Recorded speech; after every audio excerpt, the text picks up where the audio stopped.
User ID और password का इस्तेमाल करते हुए अपने पोर्टल पर लॉग ऑन करें और इंस्टेंट पैन सुविधा का इस्तेमाल करें।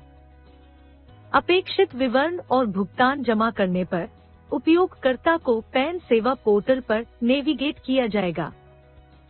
आवेदक की आधार जानकारी सावधानी पूर्वक दर्ज करें। सबमिट पर क्लिक करने के बाद प्रमाणीकरण किया जाएगा। नाम दर्ज करते समय कृपया इन महत्वपूर्ण बातों को याद रखें। आवेदक का नाम, लिंग और जन्म तिथि जैसे विवरण आधार डेटा की तरह समान होना चाहिए। आद्याक्षरों को केवल मध्य नाम में दर्ज करने की अनुमति है, लेकिन केवल तभी जब आधार कार्ड पर आद्याक्षर हैं। यह सुविधा नाबालिग पर लागू नहीं है। HUF, फर्म, कंपनियां आदि भी इस सुविधा का उपयोग नहीं कर सकते हैं। आइए उदाहरण के साथ अनुमत नामों को समझें। कृपया सही संकेतों के साथ नामों को ध्यान से देखें।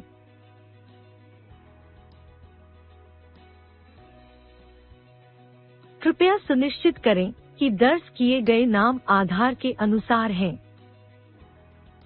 सफल प्रमाणीकरण पर उपयोगकर्ता आवेदक विवरण के लिए निर्देशित हो जाएगा। यहाँ पहले दर्ज किए गए विवरण देखे जा सकते हैं। आप उस नाम का उल्लेख कर सकते हैं जिसे आप पैन कार्ड पर मुद्रित करना चाहते हैं। यदि आप किसी अन्य नाम से जाने जाते हैं, तो कृपया इसका उल्लेख करें। इसके बाद उपयोगकर्ता को माता-पिता के विवरण पर निर्देशित किया जाएगा। आवेदक के पिता का नाम दर्ज करें।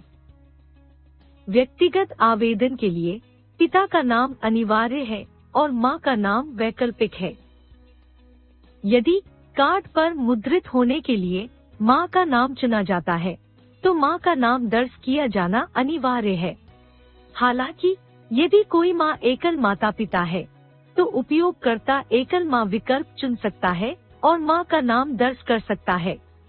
यहाँ भी आद्याक्षरों को केवल मध्य नाम फील्ड में दर्ज करने की अनुमति है। इसके बाद उपयोगकर्ता को अन्य विवरणों के लिए निर्देशित किया जाएगा। फिजिकल पैन या केवल ई पैन के बीच चुनें।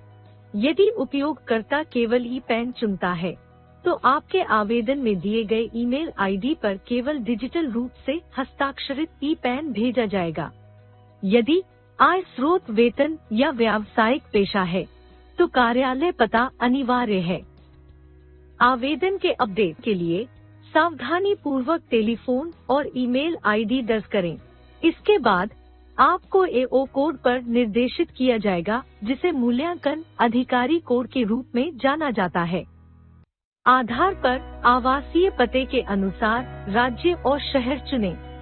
चुने गए विकल्प के आधार पर AO कोड की प्रासंगिक सूची प्रदर्शित की जाएगी।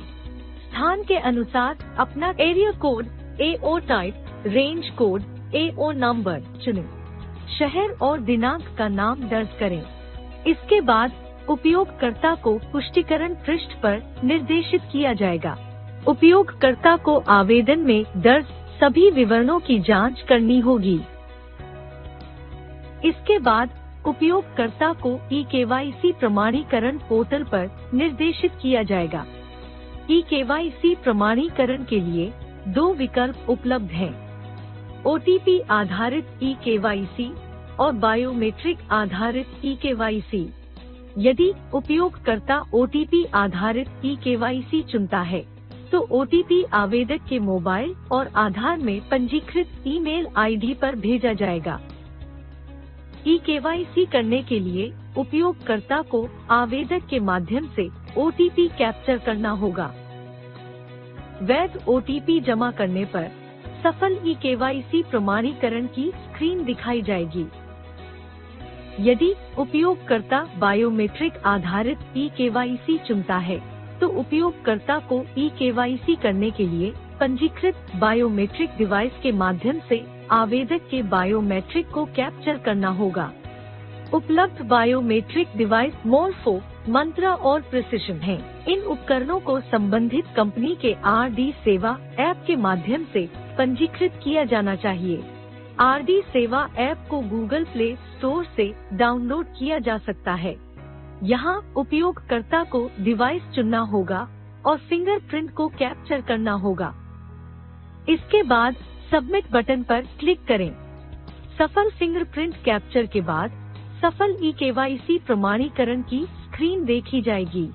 eKYC प्रमाणीकरण के बाद उपयोगकर्ता को e-साइन स्क्रीन पर निर्देशित किया जाएगा। 10 अंकों की आधार संख्या दर्ज करें और आवेदक को e-साइनिंग पैन आवेदन के लिए सहमति प्रदान करने के लिए कहें। OTP आवेदक के मोबाइल नंबर और आधार के साथ पंजीकृत ईमेल ID पर भेजा जाएगा। सफल OTP वेरिफिकेशन पर उपयोगकर्ता को एक पृष्ठ दिखाई देगा।